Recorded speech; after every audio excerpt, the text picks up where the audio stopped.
हे बेगडं हिंदुत्व नको या शहराला. या शहराला अजून पण अनिल भैया राठोडांचं हिंदुत्व आठवतं. 100% दडपशाही. दडपशाही काय थोडी आहे का? दडपशाही फोन करू नये, स्टेटस का टाकलं, दडपशाही लाईक का केलं, फेसबुकवर कमेंट का केलं. राज्याचे मुख्यमंत्री आदरणीय देवेंद्र फडणवीस साहेब आले होते आणि त्यावेळेस त्यांनी सांगितलं की जो सिस्पे आहे हे घोटाळा झाला होता. घोटाळ्याची CID चौकशी ही महापालिकेचे अनेक भ्रष्टाचार आहेत त्याच्या घोटाळ्याची चौकशी पण करा. Education is must. कुठलेही प्रोफेशनल याच्यामध्ये एथिक्स आणि डिसिप्लिन असते. राजकारणामध्ये तर आता काही लोक इथिक्स म्हणजे इथिक्स पण नाही माहिती, ती पण नाही माहिती. आता रामवाणीचा किस्सा बघा ना, 3 दिवसापूर्वीचा. PA जातो, ते बिचारे दोघं पोलीसवाले जे युनिफॉर्ममध्ये होते बिचारे सस्पेंड झाले. जी चूक असेल त्यांच्यामुळे त्यांना किंमत मोजावी लागली. घरी बसले ना. श्रीगोंद्याचे वोटर लिस्टचे नावं हे नगरच्या वोटर लिस्टमध्ये आले. मग ते म्हणतात गेलो होतो ना, आयुक्तांकडे गेलो. कधी कधी काय असतं, खूप मूर्खांच्या नादीने लागलं पाहिजे. आयुक्त जे आहेत ना, आयुक्त साहेब, त्यांना समजलं पाहिजे. म्हणजे खूप मोठे आहेत, त्यामुळे मी लायकी शब्द नाही वापरणार.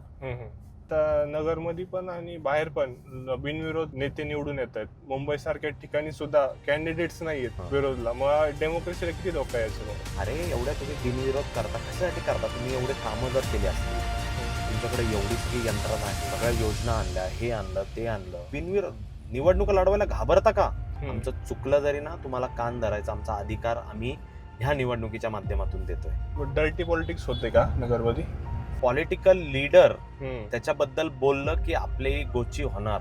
हे आता जसं तुझं इन्स्टंट रिॲक्शन होतं, बरोबर, तसं नाही ना झाला पाहिजे. अरे तुम्ही ट्रोल पण झाले पाहिजे, तुमच्यावर कमेंट पण तशा अगली असतील, चांगल्या असतील, काही असतील, तेवढं झेलण्याची तुमच्यामध्ये पण दानत पाहिजे. जातीवाद, त्या जातीवादीच्या दृष्टिकोनातून या शहराचं नाव बदनाम होता कामा नये. त्याची काळजी घेण्याची जबाबदारी आम्हाला आहे. काय म्हणजे आपल्याला, आपण पुण्या शहरासोबत तुलना करत होतो आपली, आता आपल्याला बिहारच्या पटनासोबत आपल्या शहराच्या, अहिल्यानगर शहराची तुलना करायची वेळ आणून ठेवली आहे या लोकांनी. पण आता इंदोर सारखं करायचा प्रयत्न चाललाय ना.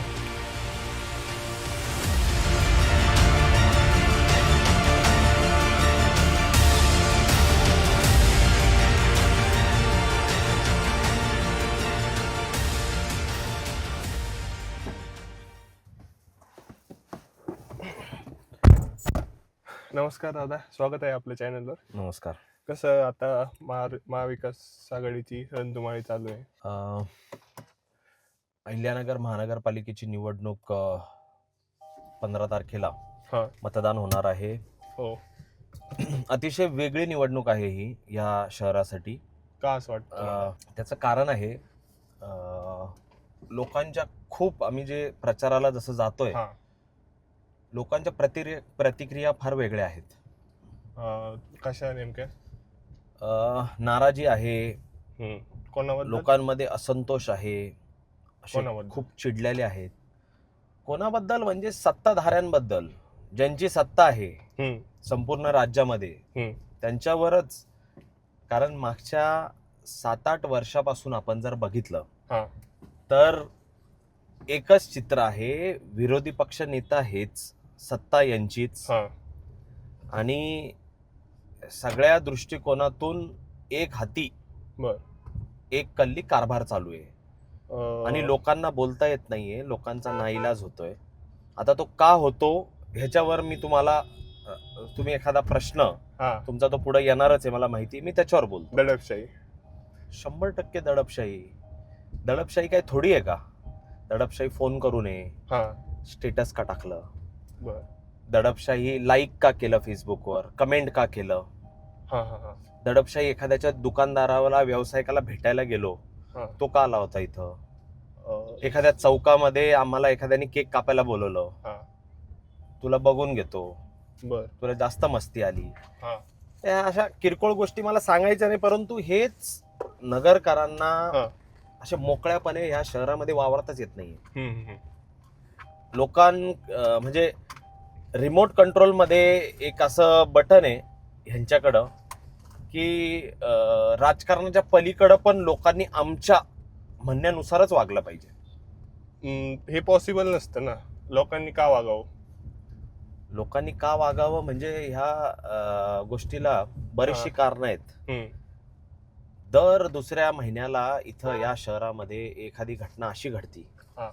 कुणाला बेदम मारहाण केली जाते, हम्म, एखादा चॉपर निघतो, एखादा कोयता निघतो. हम्म, 3 दिवसापूर्वी त्या मुकुंदनगर भागामध्ये कट्टा निघाला. काय म्हणजे आपल्याला, आपण पुण्या शहरासोबत तुलना करत होतो आपली, हा. आता आपल्याला बिहारच्या पटनासोबत आपल्या शहराची, अहिल्यानगर शहराची तुलना करायची वेळ आणून ठेवली आहे या लोकांनी. पण आता इंदोर सारखं करायचा प्रयत्न चाललाय ना. इंदोर खूप म्हणजे यांनी स्वप्नच बघावं. हा. इंदोर, अहमदाबाद, हा. लखनौ, या सगळ्या गोष्टींना खऱ्या अर्थाने एक प्रोसेस लागतो. ही शहरं डेव्हलप झाली हम्म, तर तिथल्या लोकांना विचारात घेऊन ह्या सिटीज डेव्हलप झाल्या. हा. हा. हा. संस्कृती सोडून दिलेली आहे, फक्त इव्हेंटबाजीचं राजकारण करायचं.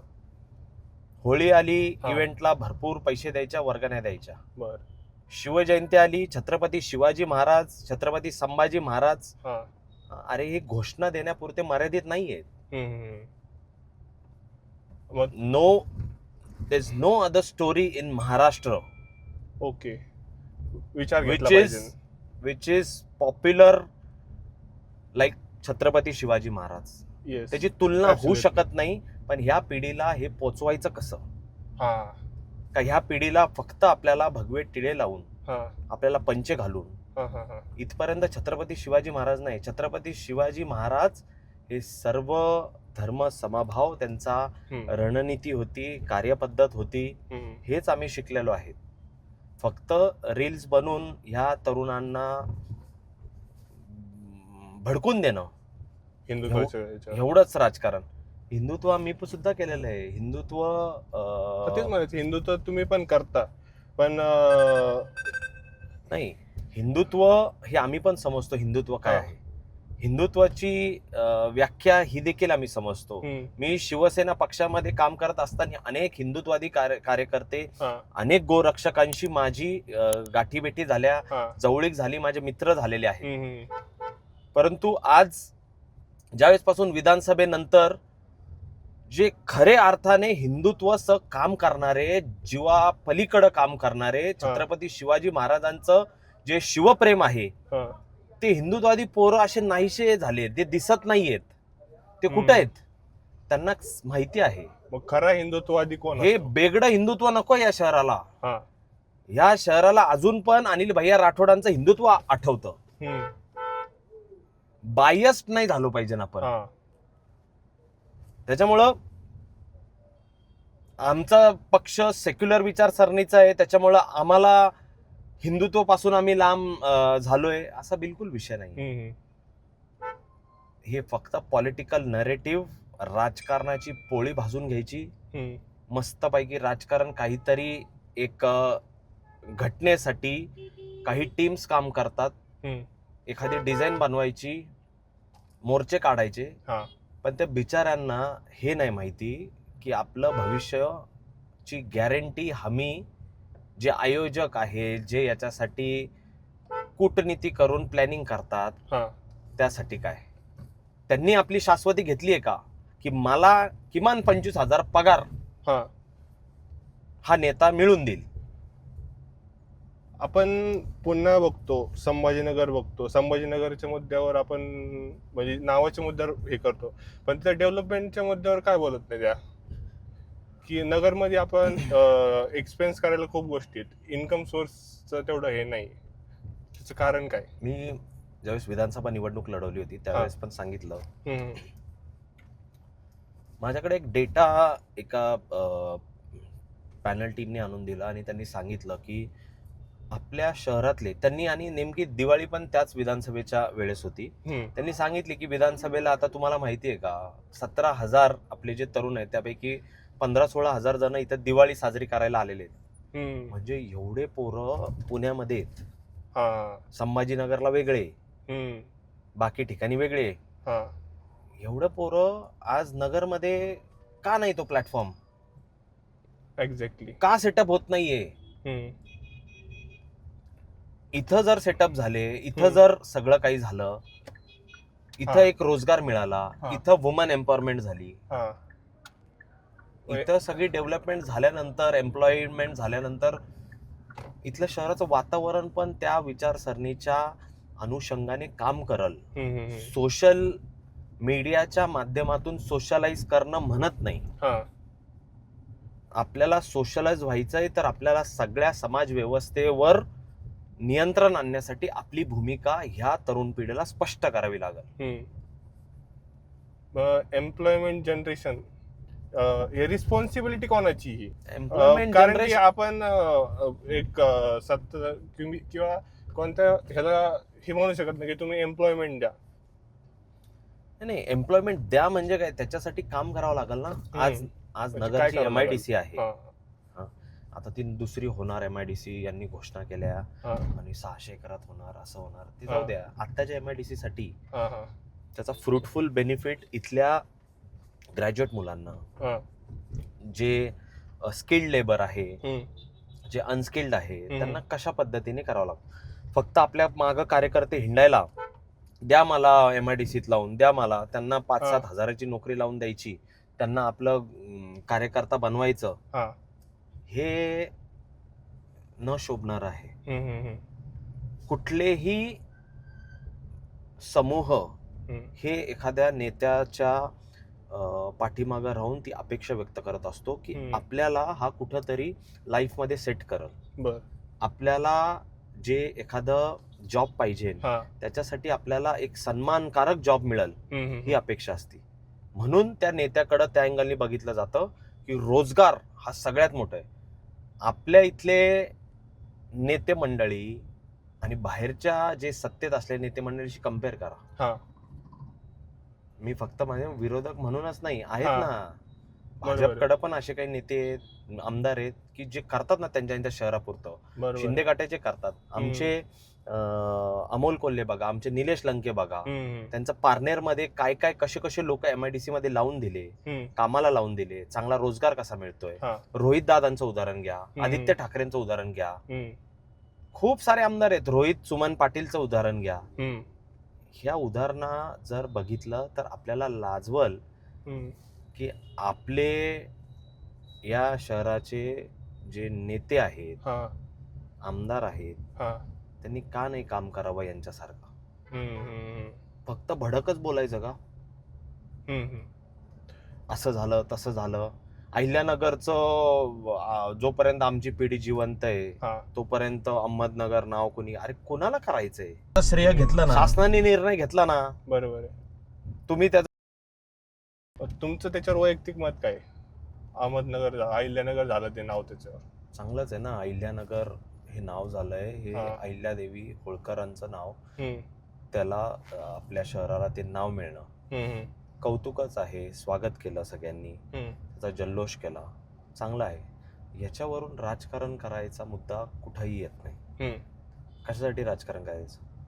मग माझं असं म्हणणं आहे की तुम्ही सत्तेत येत ना, तर नगरच्या पोरांसाठी अहिल्यानगर योजना ही जाहीर करा ना, एखादी स्कॉलरशिप जाहीर करा. अहिल्यानगरच्या आमच्या युवतींसाठी, अहिल्यानगरमधील जेवढ्या 12वी मध्ये ज्या, मला असं वाटतं मी जर असतो सत्तेमध्ये, मी या शहराचा आमदार असतो, ज्या आमच्या ताईंनी 75% पुढे डिस्टिंक्शन मार्क्स मिळवले, त्या सगळ्या ताईंना एक अहिल्यानगरची त्या नावाने स्कॉलरशिप जाहीर केली असती. पण यांचे डोके चालायला पाहिजे ना, यांचे डोकं चालत नाही, ही मला तिथं वाईट वाटतं.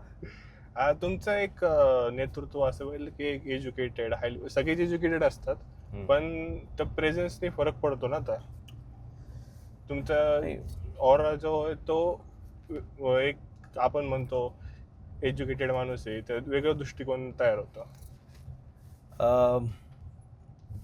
माझं एज्युकेशन म्हणजे माझं पोस्ट ग्रॅज्युएट झालं नसतं. मी माझ्या आईला वेळोवेळी थँक्यू म्हणतो, कारण मी ऍक्च्युली या क्षेत्रामध्ये नव्हतोच. माझे काका पहिल्यापासून राजकारणातच आहेत, या शहराचे आमदार राहिलेले आहेत, जिल्हाध्यक्ष 12-15 वर्ष होते. आणि त्याच्यानंतर मी क्रिकेट खेळायचो, या माझ्या कॉलेजचा कॅप्टन होतो. डिस्ट्रिक्ट कडून मी पेस बॉलर म्हणून मी हा, टीम मध्ये होतो. संपूर्ण महाराष्ट्रामध्ये जवळजवळ मी 10-12 जिल्हे फिरलेलो जिथे मॅचेस खेळायला गेलो. हा, नंतर मला इंजुरी झाली आणि त्याच्यानंतर एकदमच डॉक्टरनी सांगितलं की 1.5 वर्ष तुला रेस्टच घ्यावं लागेल. आणि त्याच्यानंतर क्रिकेट हे सुटलं माझ्या आयुष्यापासून. मग नंतर आईची इच्छा होती की बाबा तू डिग्री तरी पूर्ण कर. हा, मग BBA केलं, MBA केलं. हा, आणि अचानक महापालिकेच्या निवडणुका चालू झाल्या. माझे वडील आणि हा.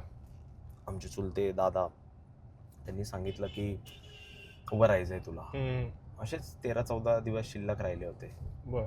मी फक्त गणपती मंडळ आमचं होतं झोपडी कॅन्टीनला, हा. तिथं आम्ही गणपती बसवायचो. हम्म. त्याच वर्षी आम्ही गावामध्ये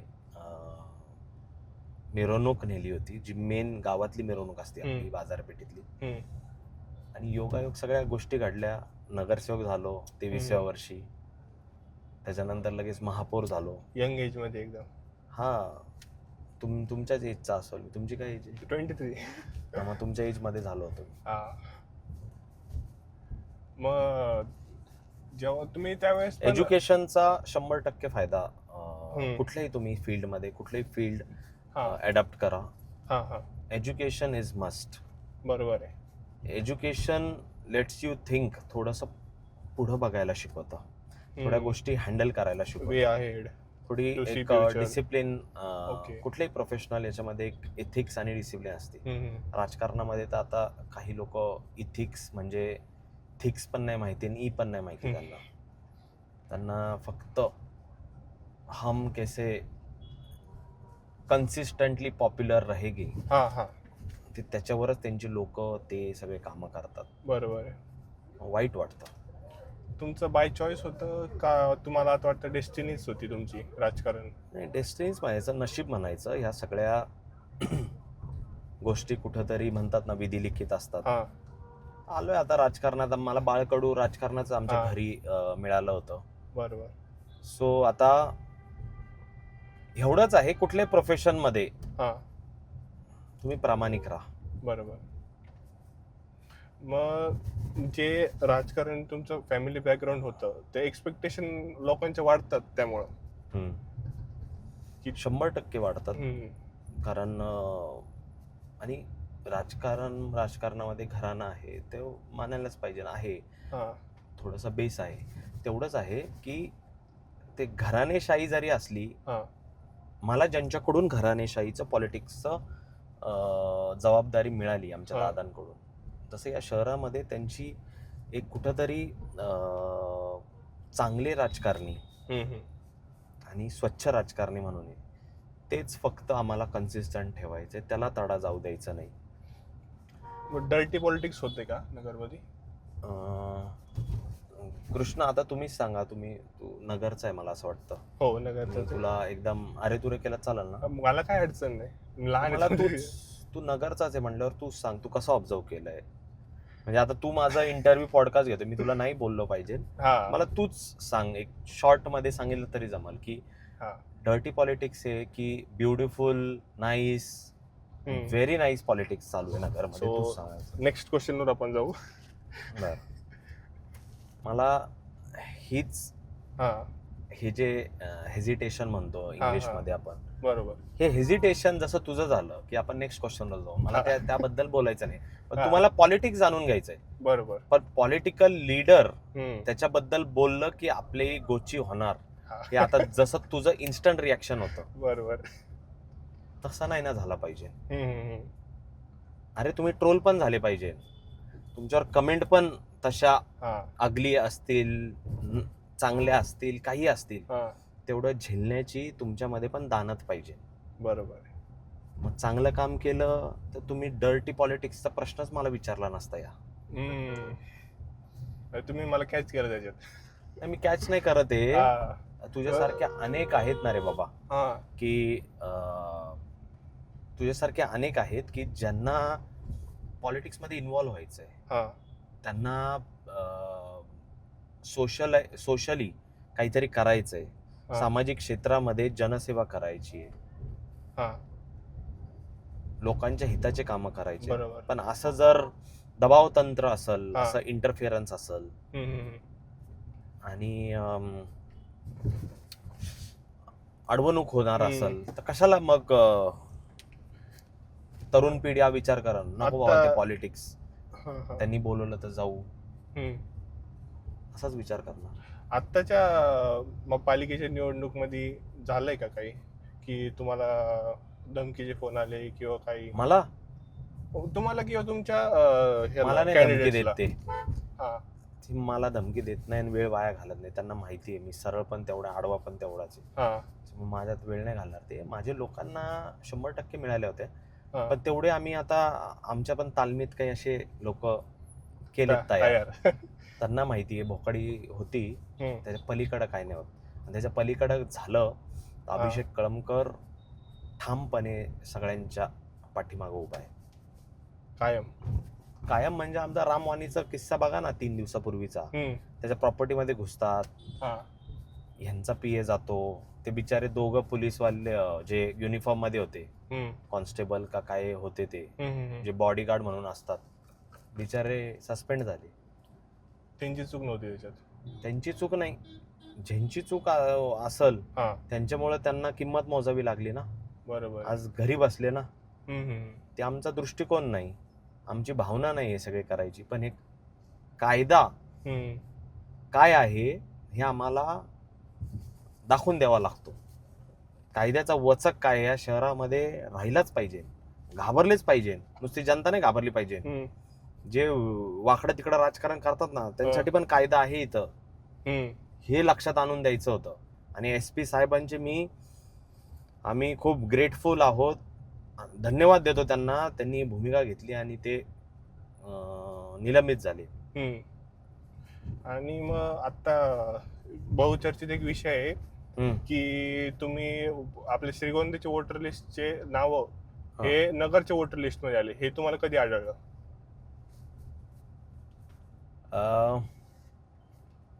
जसं राहुल गांधींनी या देशामध्ये वोट चोरीचा एक मुद्दा खूप पुढे आणला होता, त्यानंतर म्हणजे ठिकठिकाणी हे सगळं चालू झालं होतं. सुरुवातीला विधानसभा झाल्यानंतर एवढं मोठं मॅन्युप्युलेशन होऊ शकतं हे आम्हाला कुणालाच वाटलं नव्हतं. म्हणजे अनेक आमचे उमेदवार म्हणजे आमदारकीला उभे होते माझ्या सोबत. अनेक जणांची आमची चर्चा झाली, आमची झूम मिटिंग झाली. त्याच्यामध्ये आम्ही एकमेकांची चर्चा केल्यानंतर असं वाटत नव्हतं की ठीक आहे बोगस मतदान झालंय, पण सिंगल डिजिटवर काही टक्क्यात 10% आतमध्ये झालं असावं. एवढ्या मोठ्या प्रमाणात ज्यावेळेस ह्या सगळ्या गोष्टींवर आम्हाला काम करायला लावलं रोहित दादांनी, जितेंद्र आव्हाड साहेबांनी, बरोबर, पुण्याचे प्रशांत जगतापांनी, याच्यावर काम आम्ही केलं सगळ्यांनी. त्यावेळेस लक्षात आलं बाहेरचे लोक ज्यावेळेस मतदान झालं होतं त्यावेळेस काही बसेस बाहेरून येत होत्या, पण मी त्याच्यावर नाही विश्वास ठेवला. ठीक आहे बसेस मध्ये येऊ शकतात मतदार, पण ती गोष्ट खरी ठरली. म्हणून त्याच्यावर आम्ही 4 महिने काम केलं आणि श्रीगोंद्याचे 4300 काहीतरी 54 मतं नगरमध्ये पण निघाली, श्रीगोंद्यामध्ये पण निघाली. म्हणजे तिकडं आमदार निवडून द्यायला तिकडं मतदान करतात ते आणि इकडं पण करतात. आता 1-2 तालुक्याचे निघालेत, अजून किती आहेत ते आम्हाला नाही माहिती. मग ते मुद्दा घेऊन तुम्ही आम्ही गेलो होतो ना, आम्ही आयुक्तांकडे गेलो, आम्ही कलेक्टरांकडे गेलो, निवेदन दिलं. तिथं काय नाही झालं. तिथं त्यांचे राष्ट्रवादी अजित पवार गटाचे कार्यकर्ते आले, हे सगळे जे आमदाराच्या सोबत काम करतात ते सगळे आले आणि ते हुलिगन चाळे त्यांचे झाले. तिथं नाही करायला पाहिजे ना. पण मला एक म्हणायचं, एवढं आपण राजकारणात आहोत, तुम्ही ती सिच्युएशन पेशंटली हँडल केली, ते मला चांगलं वाटलं जरा. नाही थँक्यू, तुला चांगलं वाटतं ते. नाही खरंच ते पेशन्सलीच हँडल करावं लागतं. कधी कधी काय असतं, खूप मूर्खांच्या नादी नाही लागलं पाहिजे.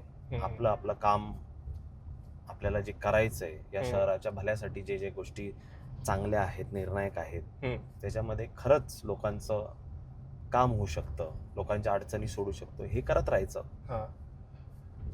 त्या चेअरला डिसरिस्पेक्ट होता का तो?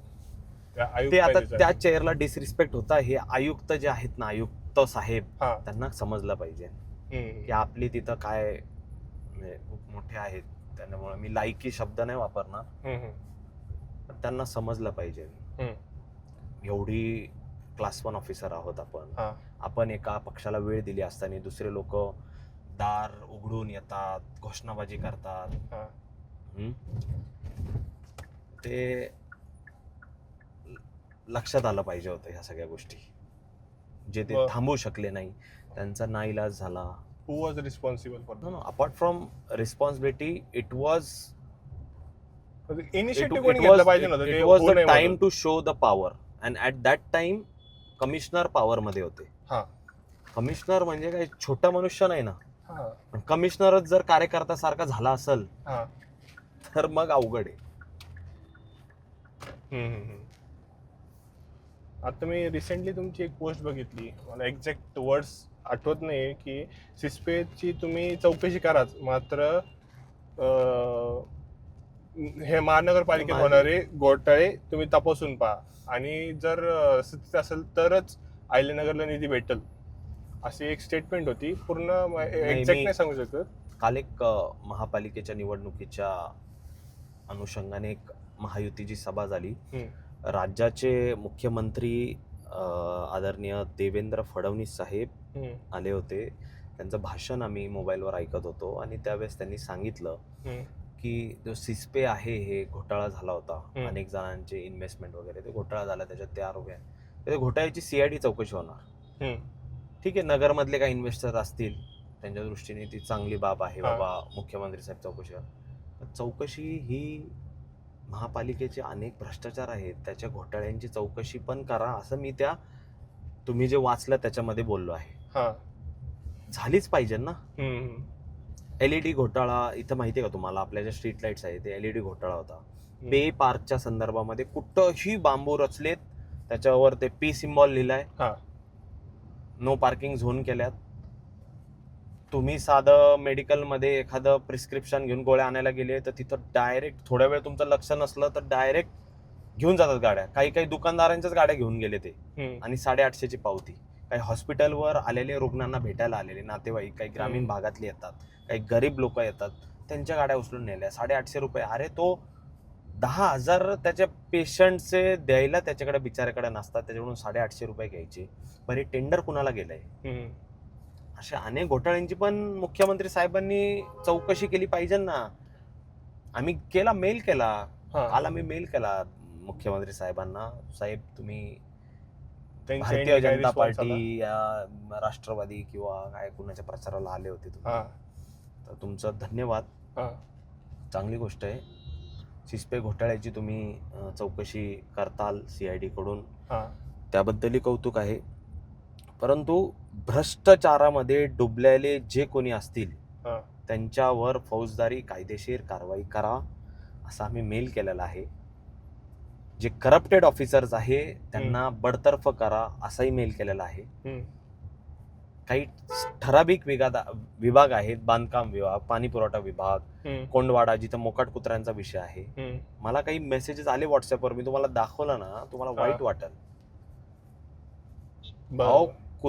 कुत्री जी आहे, जी पकडली जातात, त्याच्या निर्बीजीकरण जे आहे, आपल्याला कुठं लागल्यावर टाके पडतात ना, आपण ते धागा असतो तो डॉक्टरकडं, ते धागाला एक स्पेसिफिक काहीतरी नाव आहे, मला लक्षात नाही. तर आपल्याला जो धागा असतो तोच त्या कुत्र्यांना निर्बीजीकरणाला वापरतात. यांनी नायलॉन धागा वापरला. तिथं गेले ना तुम्ही, जबाबदारीने बोलतोय मी, तिथं सापळे आहेत, स्केलिटन्स आहेत कुत्र्यांचे. म्हणजे हे याच्यात पण ही लोक पैसे खातात. किती डिस्गस्टिंग, म्हणजे ज्याला हद्द म्हणू आपण नालायकपणाची. मग तुम्ही ह्या सगळ्या गोष्टींनी फ्रस्ट्रेटेड आहात? मी एकटा फ्रस्ट्रेटेड नाहीये. म्हणजे पूर्ण या शहरामध्ये 3,07,000 आज मतदार आहेत. लोकसंख्या आपली 4 लाखाच्या आसपास आहे. तर हे जवळपास काही जण असतील संतुष्ट, पण जवळपास निम्म्याहून अधिक लोक त्यांची नाराजी आहे, तीव्र संताप व्यक्त करतात. आजही दिवसाड पाणी आहे. काही ठिकाणी पहाटेच्या वेळेला आमच्या माता भगिनींना उठवावं लागतं पाणी भरण्यासाठी. ट्रॅफिकचे मुद्दे बघा, साधं 3 किलोमीटर अंतर कापायला 1-1.5 वर्ष झाले ते सगळे विकास कामांचं एवढी ब्रँडिंग आणि एवढं सगळं केलं.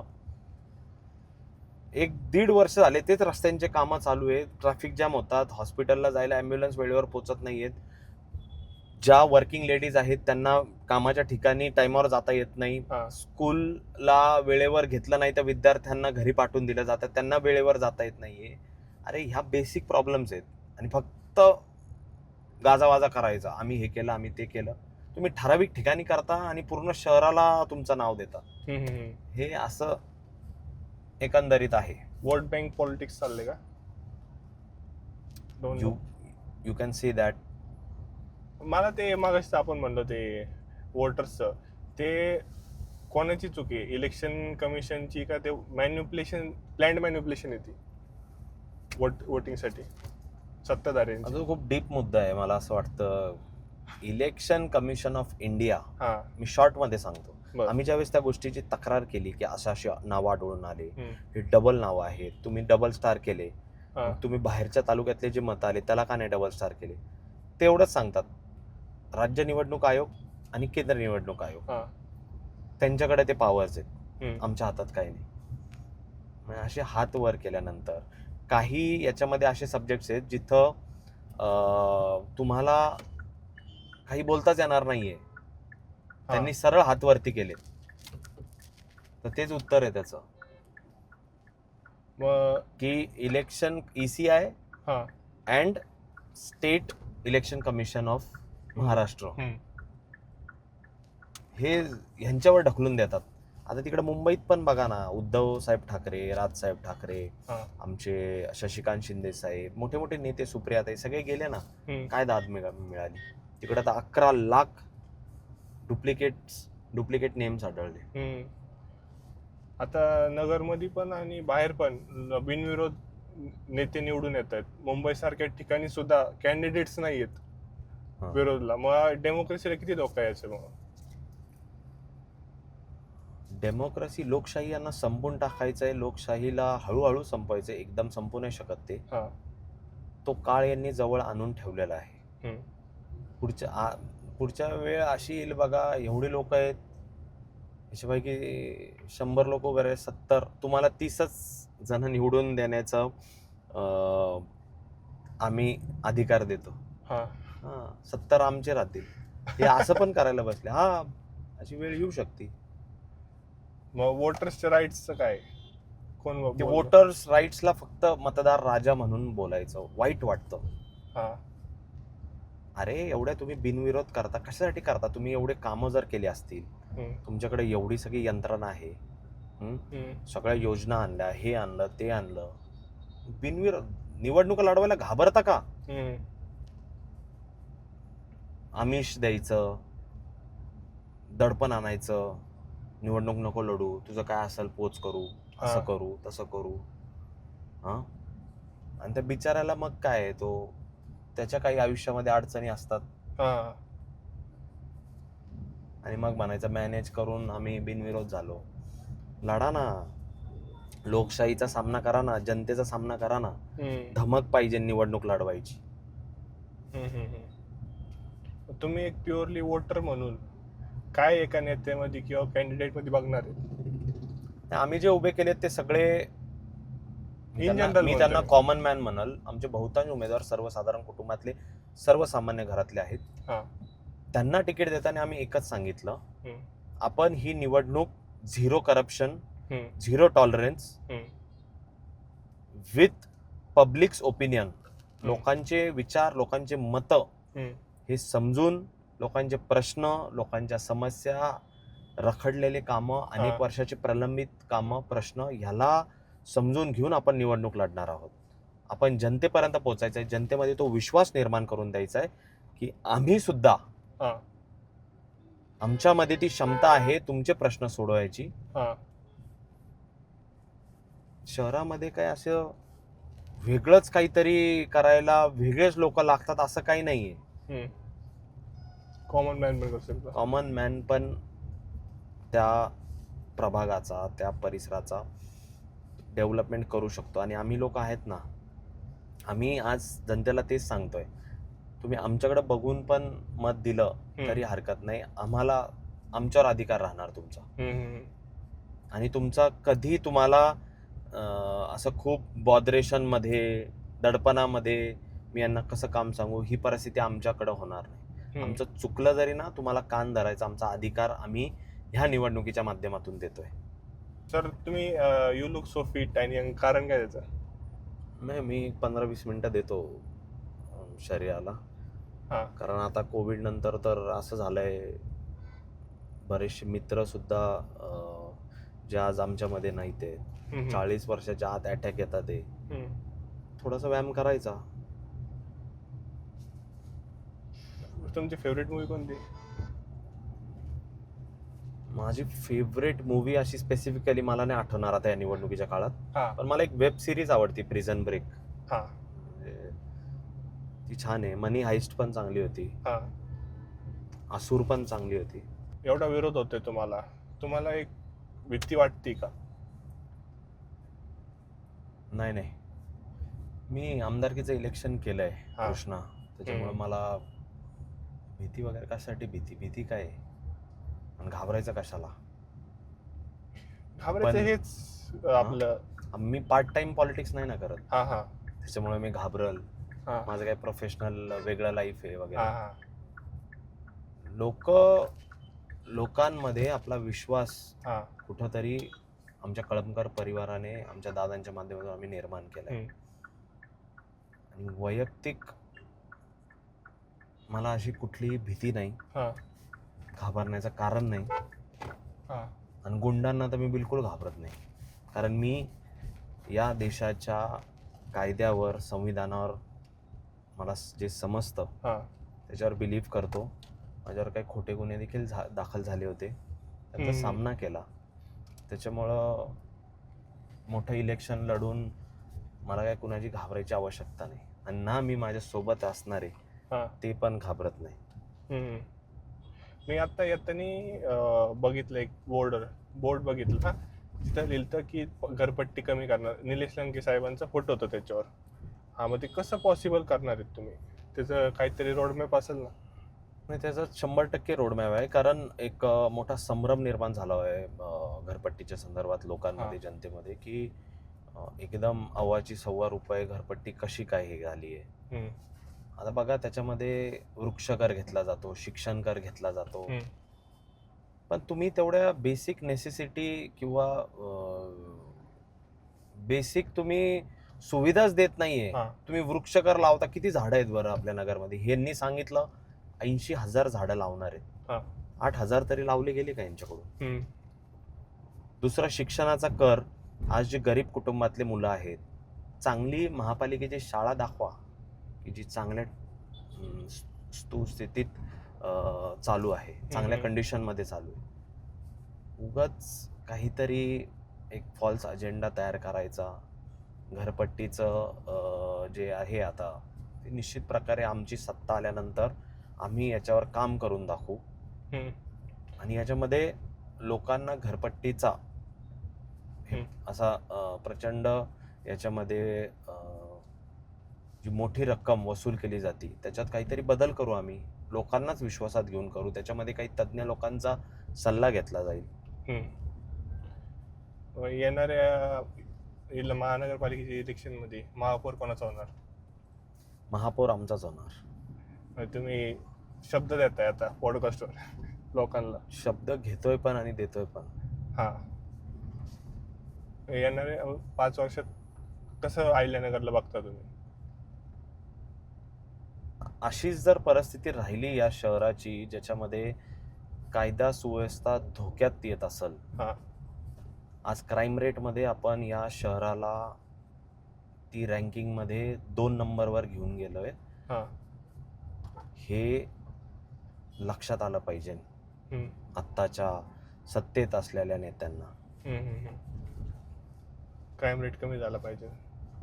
नाही, तो वाढत चाललाय. त्याच्यात आनंद वाटतो यांना सगळ्यांना. म्हणून अहिल्यानगर शहराचा सगळ्यात मोठा, आपल्याला जर ती धोक्याची घंटा आहे, एवढा क्राईम जर वाढलाय, ड्रग्स पण आलेत आपल्या नगर शहरामध्ये, तुला माहिती नसेल. नाही, एवढं नाही. ड्रग्स पण आहेत. हा ते असे थोड्या प्रमाणात आहेत. हा हा हा त्याचा पण आम्हाला अभिमान वाटतो. आमच्या शहरामध्ये ड्रग्ज आहेत असे असे पण तुम्हाला सांगतो ही वाईट परिस्थिती आहे शहराची सध्या. पण एस पी साहेबांनी याच्यामध्ये, नवीन जे एस पी साहेब आहेत त्यांनी हम्म. खूप काम केलंय. हम्म. जे अवैध व्यवसाय ज्याला म्हणतो आपण, हम्म. इल्लीगल, ते इल्लीगल सगळे गोष्टींना आळा घालण्यासाठी त्यांनी खूप लोक पकडले, डिटेन केले, हम्म. त्यांना जेलमध्ये टाकलं. त्याच्यामुळं बऱ्या प्रमाणात हे झालंय.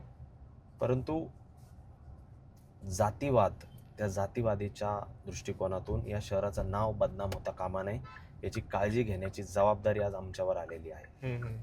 आणि त्यासाठी काही किंमत मोजावी लागली तरी आम्ही मोजू. या शहराचे तरुणाईचं भवितव्य हे धोक्यात येणार नाही, ह्याचं कर्तव्यपणे जबाबदारी घेऊ. थँक्यू सर, तुम्ही आम्हाला तुमचा अमूल्य वेळ दिला Okay. एवढ्या इलेक्शनच्या Thank you. गडबडीत दिल्यामुळं.